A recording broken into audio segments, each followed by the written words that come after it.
Engineering chemistry unit 1 के part 1 के quick shot में आपका स्वागत है। आप हमारी वेबसाइट पर जाकर के इस पर्टिकुलर सेशन के पीडीएफ को डाउनलोड कर सकते हैं। इस पर्टिकुलर सेशन में कवर किए जाने वाले हर टॉपिक को आप देख सकते हैं यहाँ पर।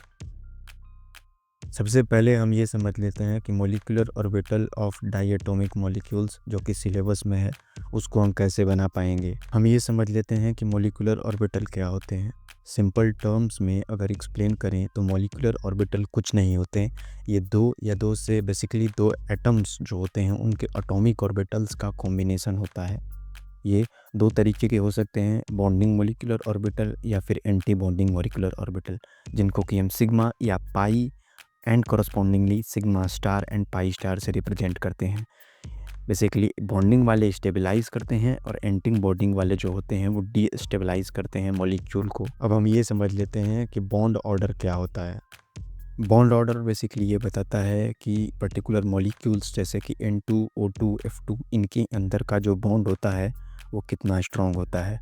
जैसे कि number of electrons in bonding orbital minus number of electrons in anti bonding molecular orbital upon 2।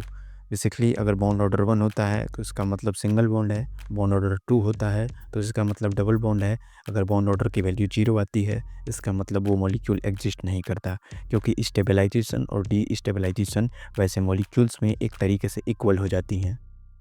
अब हम ये समझ लेते हैं कि ऐसे मॉलिक्यूलर ऑर्बिटल जिनके अंदर 14 से कम इलेक्ट्रॉन्स होते हैं उनमें इलेक्ट्रॉन भरने का सीक्वेंस क्या होता है। मॉलिक्यूल्स जैसे कि B2, C2, N2 इनके अंदर number of electron less than 14 होते हैं। इनके अंदर जो मॉलिक्यूलर ऑर्बिटल का सीक्वेंस होता है वो यहाँ पर आपको दिखाया गया है।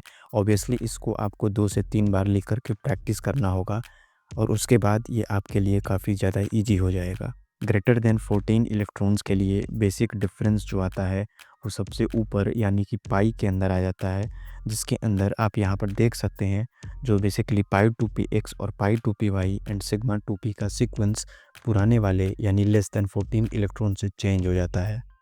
इम्पोर्टेंट टॉपिक ऑफ कैरेक्टराइजेशन, जिसके अंदर हम मैग्नेटिक कैरेक्टर के बारे में समझेंगे, जिसके बेसिस पर हम ये बता पाएंगे कि मॉलिक्यूल किस तरीके की प्रॉपर्टी को पोजेस करेगा।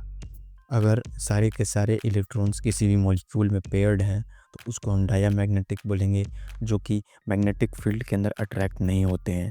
और अगर एक भी अनपेयर्ड इलेक्ट्रॉन है तो उनको पैरामैग्नेटिक बोलते हैं, जो कि मैग्नेटिक फील्ड के अंदर अट्रैक्ट होते हैं। Important theoretical topic liquid crystals के बारे में हम लोग समझ लेते हैं। लिक्विड क्रिस्टल बेसिकली ऐसे सब्सटेंस होते हैं जो कि लिक्विड की तरह फ्लो करते हैं और सॉलिड की तरह कुछ प्रॉपर्टीज़ को पोजेस करते हैं। ये सबसे इम्पोर्टेंट इनके अंदर क्या होता है कि ये अपने मॉलिक्यूलर अरेंजमेंट को चेंज कर सकते हैं डिफरेंट टेम्परेचर्स और इलेक्ट्रिक फील्ड के करस्पॉन्डिंगली। सबसे इम्पोर्टेंट क्या है, इनका जो यूज़ है वो आने वाले समय में टेक्नोलॉजी के अंदर वर्सटाइल होगा, यानी काफ़ी ज़्यादा रूप में उनको यूज़ किया जाएगा लिक्विड क्रिस्टल्स को। लिक्विड क्रिस्टल्स के कुछ फंडामेंटल टाइप्स को हम लोग समझ लेते हैं। सबसे पहले आता है नेमेटिक लिक्विड क्रिस्टल, जिसके अंदर मॉलिक्यूल्स जो होते हैं वो सेम डायरेक्शन में तो अलाइंड होते हैं लेकिन फ्रीली मूव कर सकते हैं। इनको हम LCD स्क्रीन्स के अंदर यूज करते हैं। स्मैग्नेटिक लिक्विड क्रिस्टल, जिसको कि हम सोप लाइक लिक्विड क्रिस्टल भी बोलते हैं, ये बेसिकली क्या होते हैं, लेयर्स में अरेंज होते हैं जहाँ पर कि हर एक लेयर लिक्विड की तरह बिहेव करता है, यानी कि ऑर्डिनरी लिक्विड की तरह ये फ्लो नहीं करते हैं, लेयर बाय लेयर फ्लो करते हैं बेसिकली ये। और ये ज़्यादा ऑर्डर्ड होते हैं नेमेटिक लिक्विड क्रिस्टल से। तीसरे नंबर पर आता है कोलिस्ट्रिक लिक्विड क्रिस्टल। इसके अंदर बेसिकली एक हेलिकल स्ट्रक्चर पोजेस किया जाता है लेयर्ड के द्वारा, और ये टेम्परेचर सेंसिंग मटेरियल होते हैं, यानी कि टेम्परेचर के साथ अपनी प्रॉपर्टीज़ को चेंज कर सकते हैं। एप्लीकेशंस ऑफ लिक्विड क्रिस्टल्स के बारे में समझ लेते हैं। ये एक इम्पोर्टेंट टॉपिक है लिक्विड क्रिस्टल्स के अंदर। लिक्विड क्रिस्टल्स का यूज़ हम LCD डिस्प्लेस के अंदर कर सकते हैं, जैसे कि smartphones, digital computers and TVs के अंदर। थर्मोमीटर के अंदर भी यूज़ कर सकते हैं, जिसके अंदर कोलिस्ट्रिक लिक्विड क्रिस्टल को यूज़ करेंगे क्योंकि ये टेम्परेचर सेंसिंग होते हैं सब्सटेंसेस।